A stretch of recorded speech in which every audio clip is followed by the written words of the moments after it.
여러분 그 하나님을 믿잖아요. 하나님을 믿는다는 거, 믿음이 도대체 뭘까요? 그리고 이제 믿음 얘기하면서 뭐 순종해야 된다. 뭐 이거 행위인데, 그럼 도대체 그 믿음과 순종의 행위가 무슨 관계가 있을까요? 이제 오늘 본문이 이 만나를 통해서 이 교훈을 가르쳐 줍니다. 여러분 그 출애굽 밋밋한 사건 아니잖아요. 여러분 아시듯이 홍해가 갈라지고 10가지 재앙이 있었고 뭐 구름 기둥, 불 기둥 이렇게 있으니까 아마 그런 스펙타클한 하나님의 능력들을 경험했던, 그러면서 출애굽했던 이스라엘 백성들은 굉장히 흥분했을 것 같아요. 그런데 이제 그렇게 출애굽하고 딱 한 달 지났을 때입니다. 이제 중요한 문제가 생기는데 애굽에서 가지고 나온 식량이 다 떨어졌어요. 식량이 떨어졌습니다. 장정이 60만인데 딸린 가족까지 하면 수백만이겠고, 더 중요한 거는 여기가 사막이라는 거예요. 먹을 게 아무 데도 없습니다. 물론 하나님께서는 지금까지 이런 위험 때마다, 위기 때마다 기적을 베푸셔서 이 사람들 구원하셨습니다. 그거 다 경험했습니다. 애굽에서 그런 이적으로 출애굽한 것뿐 아니라 바로의 전차가 쳐들어왔을 때 바다가 갈라져서 거기를 건넜고, 세계 최강의 전차 부대가 거기서 전멸하는 것도 봤습니다. 그리고 마라에서의 그런 기적도 경험했고요. 여러분 그러면 당연히 어떤 생각이 들죠? 뭐 이 위기도 하나님께서 해결해 주시겠구나, 이런 생각 드는 게 뭐 사실 상식적으로 당연한 거잖아요, 그렇죠? 근데 사람은 똑같은 상황에서 얼마든지 다르게도 생각할 수 있습니다. 그때 바다에서 건짐받고 마라에서도 구원 얻고 애굽에서 건짐받았으면 뭐해? 이제 광야에서 굶어 죽게 생겼는데, 이렇게 말할 수도 있는 거예요. 홍해에서 구원받았는데 그게 뭐? 바다에서 죽으나 여기서 굶어 죽으나 뭐가 달라? 이렇게 말할 수도 있는 거거든요. 아쉽게도 이스라엘은 후자였습니다. 그래서 왜 우리를 이 광야로 끌어들여서 굶겨 죽이느냐라는 게 그 사람들의 원망의 목소리였어요. 그런데 사실 이스라엘이 하나님을 제대로 알았다면 전자의 방식으로 이해를 했었어야 됩니다. 실제로 하나님은 지금까지 그래 오셨던 것처럼 이 식량의 위기도 해결해 주시거든요. 4절 보시면 광야에서 그 음식을 비같이 내리시겠답니다. 이 방법으로 수백만 명을 매일매일 먹이시겠대요. 그 주신 음식이 뭐죠? 만나입니다. 만나. 그 음식이 도대체 뭐길래 뭐 한두 명도 아닌 수백만 명을, 그것도 하루 이틀이 아닌 매일매일, 결과적으로 40년이잖아요. 먹일 수 있었을까? 만나 뜻이 뭔지부터 한번 생각해 볼까요? 만나 뜻이 뭐죠? 만나가 뭐예요? 맞죠? 뭐죠? 만나 뜻이 뭐예요? 그러니까 영어로 what. 만나 뜻이 뭡니다. 뭐예요가 만나 뜻이에요. 좀 그런데 그러니까 좀 특이하죠. 밑도 끝도 없이 그냥 의문사예요, 이름이. 그러니까 이렇게 독특한 이름은 세상에 만나밖에 없을 것 같아요. 근데 그럴 수밖에 없는 게 지금까지 있었던 게 아니거든요. 그리고 지금까지 아무도 본 사람도 없었기에 이런 신비한 이름이 붙을 수밖에 없습니다. 심지어 모세도 이게 뭔지 모릅니다. 그래서 사람들이 모세에게 이게 뭐냐고 물어봤을 때 이거 하나님께서 너희 먹으라고 주신 거다라고까지만 말했을 뿐이지, 모세도 이게 뭔지 이름을 시원하게 가르쳐주질 않아요. 우리 안 읽었지만 15절입니다. 15절 한번 같이 읽어볼까요? 자, 시작. 이스라엘 자손이 보고 그것이 무엇인지 알지 못하여 서로 이르되 이것이 무엇이냐 하니 모세가 그들에게 이르되 이는 여호와께서 너희에게 주어 먹게 하신 양식이라. 이게 만나에 대한 모세의 설명 전부입니다. 모세도 뭔지를 모르는 겁니다. 그러다 보니까 백성들이 이제 여기 나온 대로 이것이 무엇이냐, 서로 이게 뭐야 하다가 서로 만나 하다가 만나가 된 거예요. 그러니까 좀 특이하죠. 근데 이게 이름만 특이한 게 아니라 주어지는 방식도 그렇고 맛도 그렇고 모든 게 신비롭습니다. 14절에는 만나에 대한 약간의 설명이 나와요.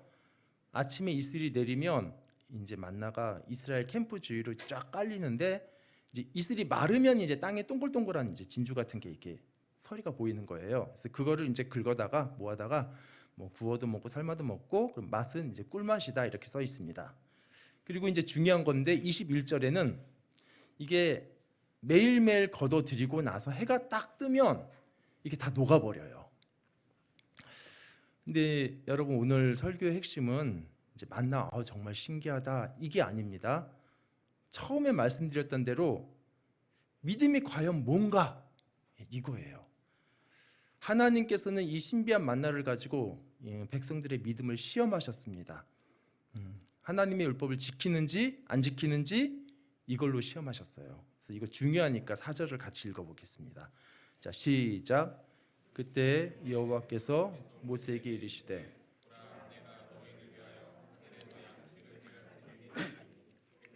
나가서 일용할 것을 날마다 거둘 것이라. 이같이 하여 그리 내 율법을 준행하나 아니하나 내가 시험하리라. 예, 율법을 준행하나 아니하나 내가 시험하리라. 그러니까 일용할 것을 날마다 거둔다는 말씀은요, 뭐 그 말 그대로입니다. 맨날 먹을 거 필요한 거 거둬서 그날 먹으면 돼요. 예, 이걸로 시험을 하신다는데 이게 뭐 어떻게 이걸로 어떻게 시험을 하시지? 좀 구체적으로 잘 모르잖아요. 근데 이제 19절 가면 조금 구체적으로 나옵니다. 모세가 그들에게 이거 너네들 아침까지 남겨줄 줄 말고 다 먹어 이렇게 얘기를 합니다. 그러니까 즉 일용할 것을 그날 다 먹고 그다음 내일은 내일 또 다 먹고 이렇게. 그러니까 절대 남기지 말라는 게 하나님의 명령이고 율법이었습니다. 근데 여러분 무슨 율법이 이렇게 쉬워요? 이게 시험이에요? 하나님께서 이런 시험만 주시면 너무 감사할 것 같아요. 만나는 매일 충분히 내리겠다. 뭐 그날 걷어서 다 먹기만 하면 되는데 그럼 합격입니다. 이거 못할 사람은 어디 있습니까? 가뜩이나 배고픈 사람들인데 없어서 못 먹지 남기길 뭘 남겨요. 만약에 하나님께서 다 먹지 말고 10분의 1은 남겨라 이렇게 말씀하셨다면 이건 좀 유혹이 될 만한 시험이겠는데 남기지 말고 다 먹는 게 뭐가 시험입니까? 근데 여러분 결과부터 보면요, 이스라엘이 이 쉬운 율법을 어겼습니다. 이스라엘의 일부가 만나를 주신 첫날부터 어겼습니다. 그래서 20절을 보면 모세가 굉장히 화를 내요. 이게 이유가 그 귀한 음식 남겼다고 막 화내는 게 아니라 율법을 어겼기 때문에 진노했습니다. 그러니까 하나님께서 이렇게 쉬운 율법을 주셨다. 이것도 참 신기한데요. 그 쉬운 율법을 못 지켰다. 그게 더 신기한 것 같아요. 배불러서 만나를 남겼을까요? 아니요. 믿음이 없어서 그랬습니다. 그러면 아니 음식 남기는 거랑 믿음이랑 이게 뭔 관계인가?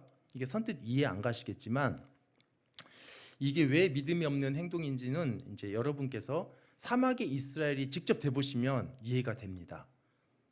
이제 여러분 지금부터 이제 이스라엘 사람들이에요. 여기 어디죠? 사막 여기 돌이 있고요, 그렇죠? 바위 있고. 예, 이제 식량이 바닥 났습니다. 근데 이제 하나님께서 내일 모세를 통해서 내일 음식 주신다 약속하셨고 진짜 내일 아침 되니까 막 쫙 깔려 있어요, 지천으로. 그래서 기쁘게 거둬들였죠.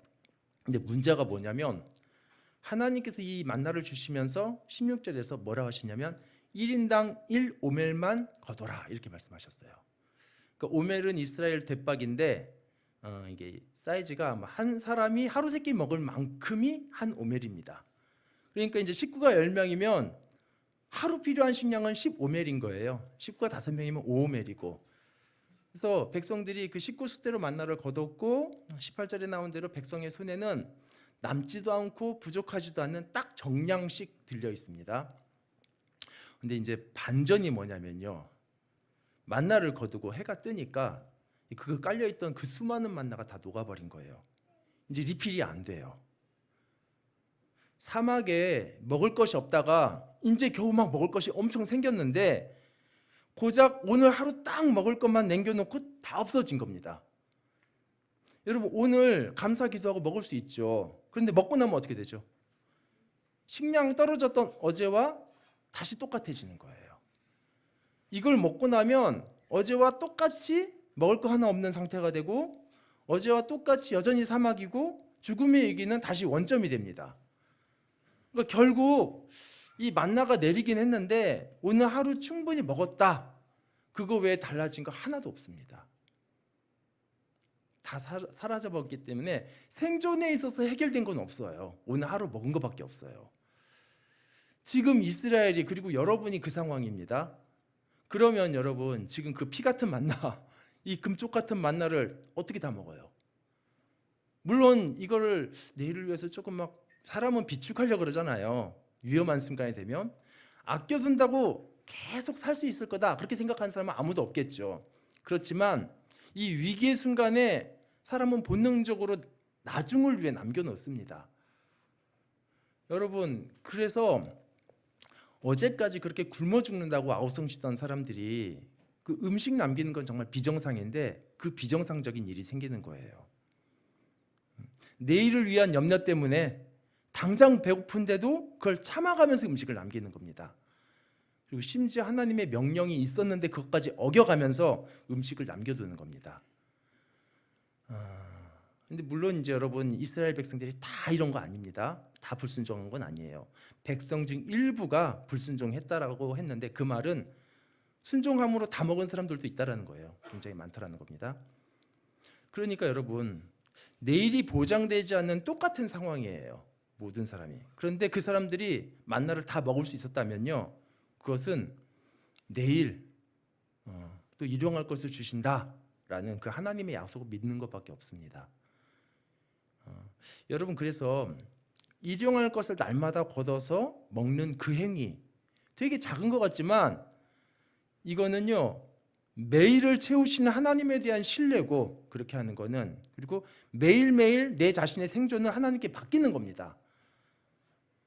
여러분 그래서 이 믿음이 있는 사람에게는 만나 다 먹는 게 하나도 어려운 게 아니에요. 너무 쉬워요. 배고픈데 왜 남겨요? 오히려 절반만 먹고 절반 남기는 게 더 어렵죠. 너무 쉽죠. 그런데 여러분 사실 이거를 정확하게 표현하자면 그 명령 자체가 쉬운 건 아닙니다. 하나님에 대한 믿음이 있기 때문에 그 시험이 쉬운 것이죠. 만약에 믿음이 없다면 배고픈데 다 먹는 그 당연한 것조차도 절대 지킬 수 없는 그런 어려운 시험이 돼버려요. 믿음이 없으면 이 쉬운 게 어려운 게 돼버려요. 그래서 여러분 믿음 여부에 따라서 똑같은 시험이 절대 죽어도 못 지키는 시험이 되기도 하고 너무 쉬운 시험이 되기도 하고 그렇습니다. 그래서 만나를 다 먹는 그 순종 여부는 사실은 믿음 여부에 달린 거였어요. 여러분 믿음 눈에 보입니까? 믿음 있는지 없는지는 안 보여요. 그냥 믿음이 자기가 믿음의 고백을 하고 믿음이 있다고 하니까 옆에 사람도 아 믿음이 있구나 이렇게 해주는 거지만 그런데요 여러분 그 눈에 안 보이는 믿음이 순종이라는 행동으로 보여집니다. 그래서 믿음이 없으면 아무리 쉬운 시험도 이렇게 지킬 수가 없고요. 막 노력을 해도 모양은 갖출 수가 있지만 참된 순종은 불가능해요. 믿음이 없이 아무리 노력하면 그게 어디까지 갈 수 있냐면 그 최선이 딱 율법주의의 수준을 넘어갈 수가 없습니다. 모양만 갖춘 율법주의의 수준을 넘어갈 수 없어요.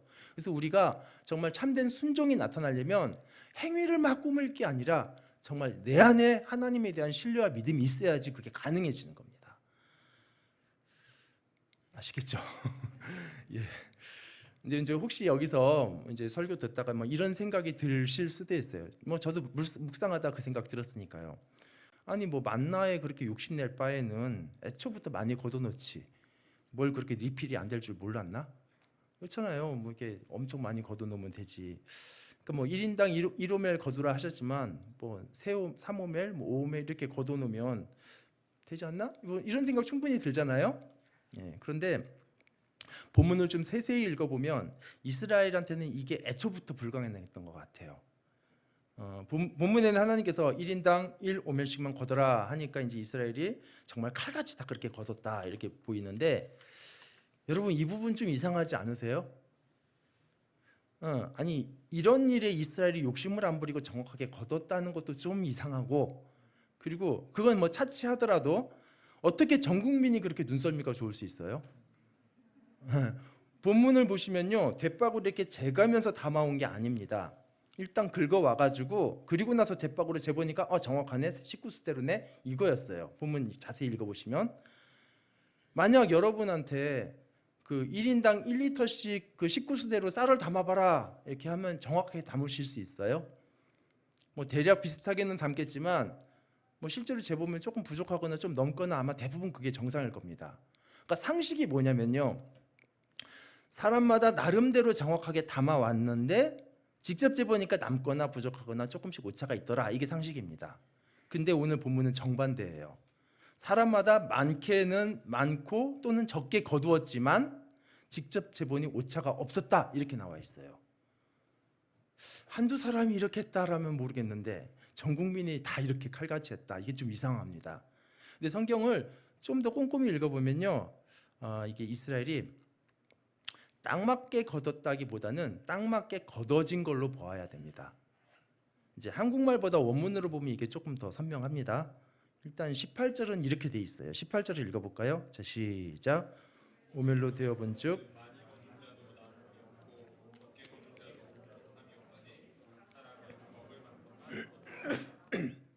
그러니까 원문은 이제 뭐 원문의 목적어가 있냐 없냐 뭐 이런 복잡한 내용은 다 생략하고 결론만 말씀드리면, 이 금방 읽은 개정개혁처럼 번역하는 것도 일단은 가능합니다. 예. 그런데 이제 원문 동사에 맞게 정확하게 굳이 이제 말씀드리자면 이게 동사가요, 이제 히필 형태라 그래요. 뭐 어려운 거 아닙니다. 내용이 이름이 생소한 거지 별거 아니에요. 히필이라는 게 뭐냐면 이스라엘 문법인데, 그러니까 먹다를 히필 형태로 쓰면 먹이다라는 뜻이에요. 예. 그러면 죽다가 히필 형태가 되면 뭐가 될까요? 죽이다가 되겠죠. 그러니까 우리나라 문법의 사역형이에요. 뭐 별거 아닙니다. 예, 그러니까 뭐뭐 하게 하는 거. 근데 이제 18절 동사가 이게 히필형이라서 이제 그가 많이 거둔 자를 남지 않게 했고 그가 적게 거둔 자를 부족하지 않게 했다. 이게 문법의 형태에 충실한 번역입니다. 물론 이제 여기서 그는 하나님이시겠죠. 물론 이제 언어라는 게요, 여러분 그 문법적 형태를 그렇게 칼같이 일률적으로 적용할 수는 없어요. 그래서 이제 개정 개혁도 뭐 틀린 번역 아니다 이렇게 말씀을 드렸지만, 정말 형태에 충실한 번역은 금방 말씀드린 대로 그가 많이 거둔 자를 남지 않게 했고 그가 적게 거둔 자를 부족하지 않게 했다입니다. 그렇게 보면 만나가 참 여러 면에서 신비한 것 같아요. 예. 그러니까 이스라엘 백성은 만나를 거둘 때 양 조절이 안 됩니다. 예. 딱 가족 수에 맞게 정량씩만 거둬지는 거예요.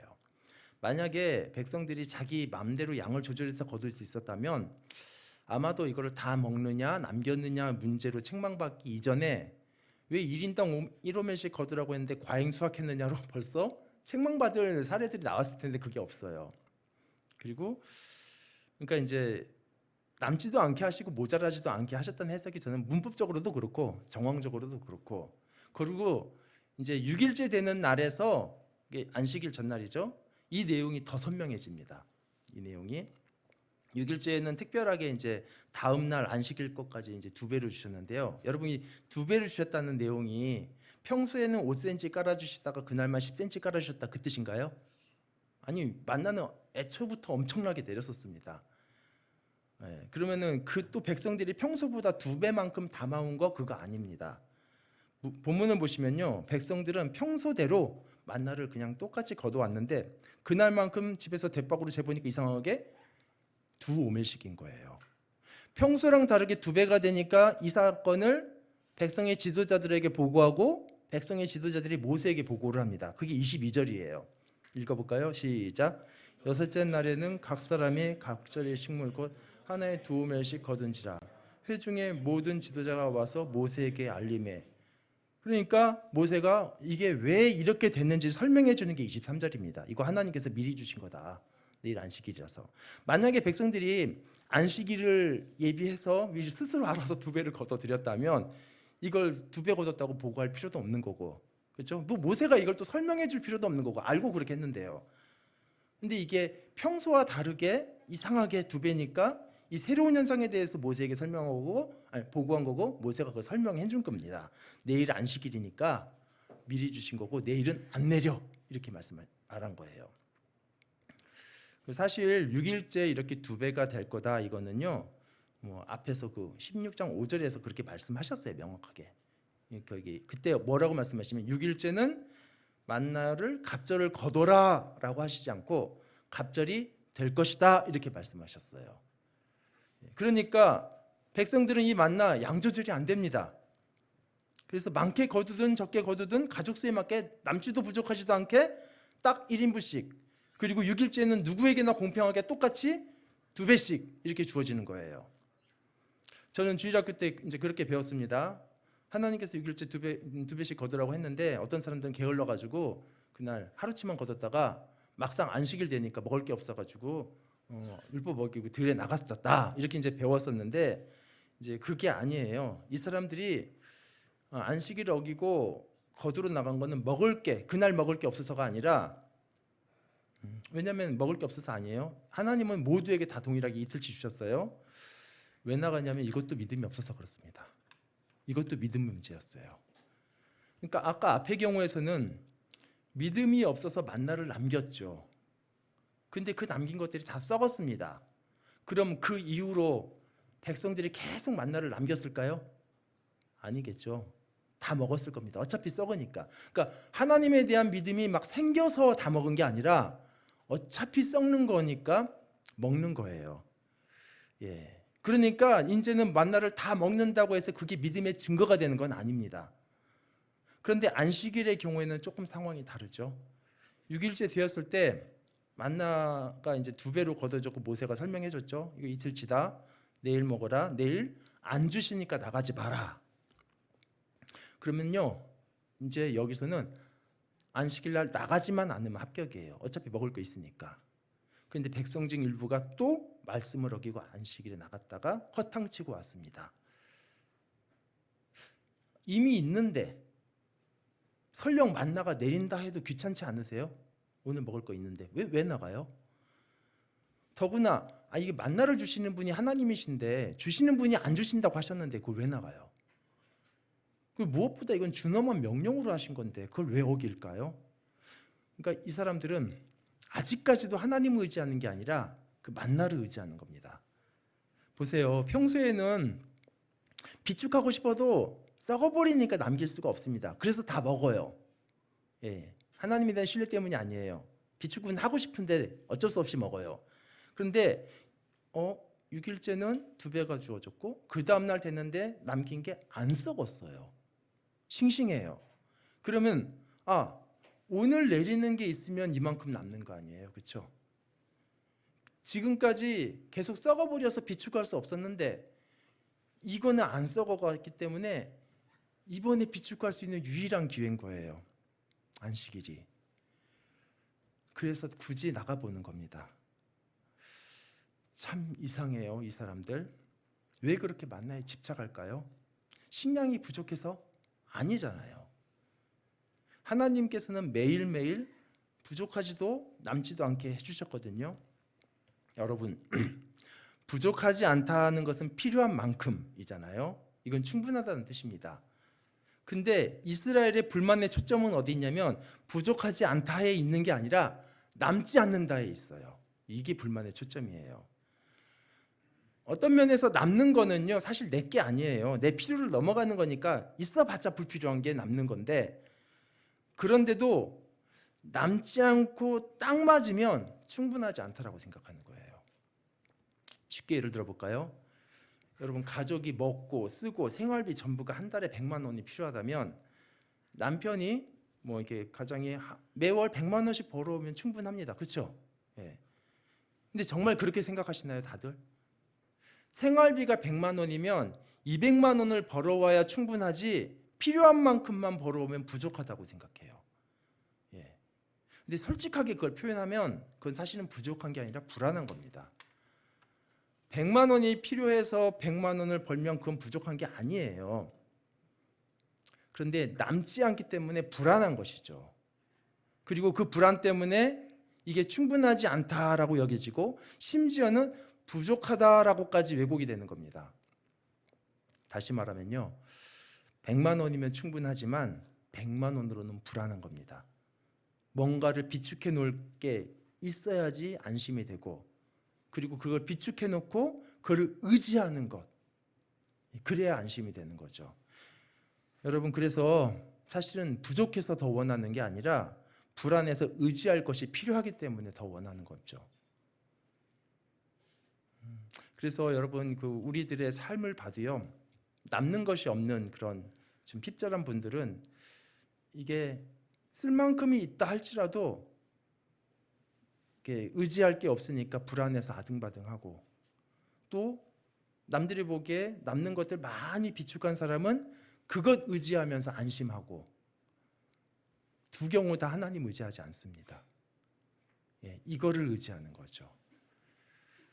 그러니까 여러분, 남는 것이 없어서 불안한 사람이나 남겨놓고 안심하는 사람이나 두 부류가 굉장히 극과 극인 것 같지만 동일한 공통점은요, 둘 다 하나님 대신 비축물을 의지하는 그 믿음 없는 마음이라는 거예요.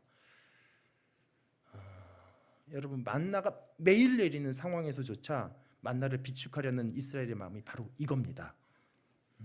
여러분, 그 재물이 많은 사람만 하나님 대신에 그 재물을 의지한다 이렇게 생각하시면 안 돼요. 재물이 하나도 없는 사람도요, 그게 없기 때문에 불안하다면 사실은 그걸 의지하고 있는 거예요.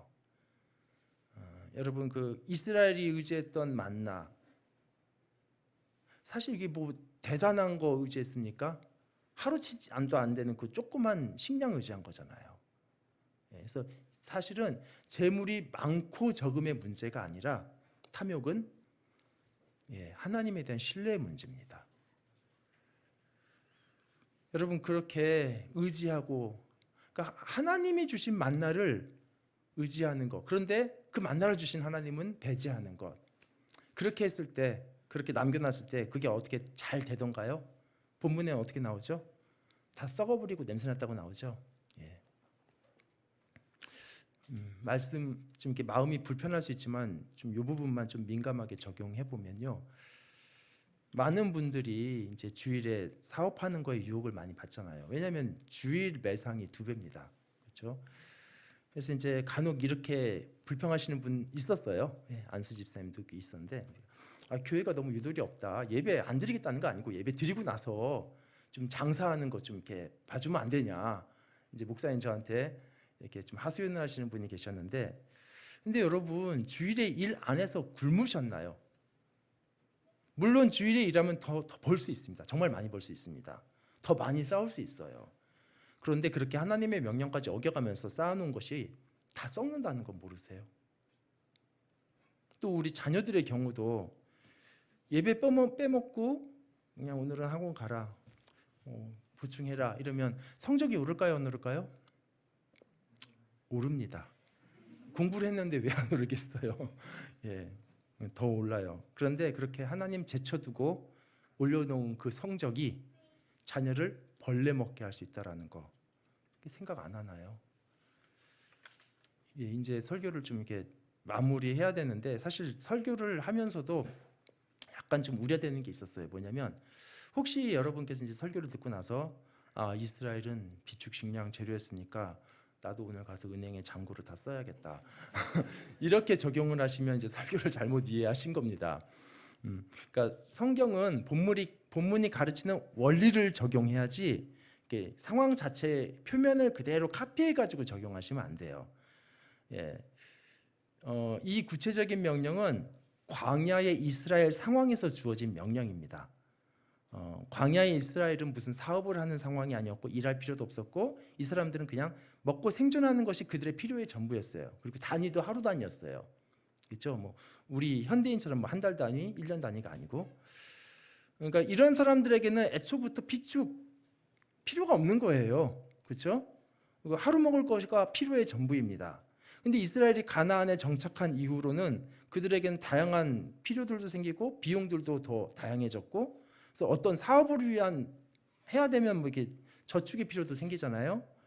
그래서 필요의 폭이 광야 때보다 더 커진 건 사실이죠. 아마 여러분도 이제 마찬가지일 텐데, 그래서 사실 광야의 상황에서 주어진 명령을 표면적으로 카피해서 적용하는 것은 옳지는 않아요. 그렇지만 원리적인 면에서는 여전히 동일하고 반드시 동일하게 적용해야 됩니다. 바로 하나님만 의지하는 거예요. 여러분 통장에 잔고가 100원밖에 없든 100억이 있든 관계없이 그거를 의지하는 게 아니라 하나님만 의지하는 거. 이거는 우리가 정확하게 적용을 해야 됩니다. 여러분 아무것도 하나님을 대체하지 마십시오. 여러분이 똑똑하다면 그 지혜를 의지하지 마시고 그걸 주신 하나님을 의지하시고요. 예, 재능도 마찬가지고 나는 다른 사람보다 재능이 있어서 회사에서도 인정받고 나는 안전해. 아니에요. 하나님 때문에 여러분이 사는 겁니다. 이제 말씀을 정리할 텐데요. 사실 이스라엘 백성들이 이렇게 말도 안 되는데 하나님께서는 이들을 포기하지 않으십니다. 예, 그리고 이들을 업그레이드 시키셔요. 어떻게 해요? 바로 이 만나 가지고 이 만나를 매일매일 40년을 주시면서 이들의 믿음을 훈련하셨습니다. 하루치만 딱 주어지고 다 녹아버리는 만나, 그리고 남기면 썩어버리는 이 만나를 매일 주심으로 더 이상 만나에 소망을 두지 않게 돼요. 이스라엘은. 그리고 이제는 내일도 베푸시는 하나님만 바라보도록 40년을 훈련하십니다. 그렇게 이스라엘은요, 광야 생활이 이 사람들은 사실은 매일이 기적이었어요. 매일매일이 비축식량 재료에서 시작을 합니다. 그렇지만 충분히 못 먹은 날 없었어요. 그러니까 매일매일 기적을 경험한 겁니다. 그러면서 40년을 지내면서 조금씩 깨달은 거죠. 이 어마어마한 만나가 우리 살리는 게 아니야. 하나님의 신실한 약속이 우리를 살리는 거야. 그래서 그 40년의 훈련의 결론이 뭐였냐면 신명기 8장 3절이잖아요. 너가 알지도 못하고 네 조상들도 알지 못하던 그 만나를 내게 먹이신 것은 사람이 떡으로만 사는 게 아니라 여호와 입에서 나오는 모든 말씀으로 사는 줄을 네가 알게 하려고 하신다. 예, 그거예요.